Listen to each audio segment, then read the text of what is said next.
सावध ऐका पानपताची लहूलुहान कहाणी, सावध ऐका पानपताची लहूलुहान कहाणी, रणभूमीतून बोलत आहे मी एक मराठा मानी। नजिबाने मारले दत्ताजींना जवळ बुराड घाटीवरी, मशाल पेटली प्रतिशोधाची मराठ मातीवरी। जमले सारे सरदार धगधगे आग आग धमन्यात, नाना म्हणती आमुच्याही केवळ राग राग हृदयात। सरदार म्हणती सारे नजीब दौलतीचा अवरोध, संपवा त्याला एकदाचा आणि घ्या रे घ्या प्रतिशोध। साऱ्यांचे ठरले मग एकमताने यवना झोडा, दिल्लीवरती चालून जाऊन उद्या घोडा।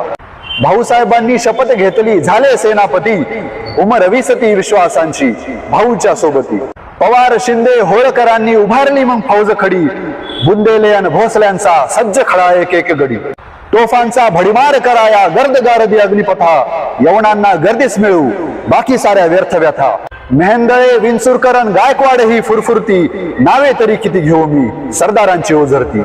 सेना सागर करत निघाला हर हरचा जय घोषमुखी, भान नसे मग घराकडे कोण सुखी आणि कोण दुखी।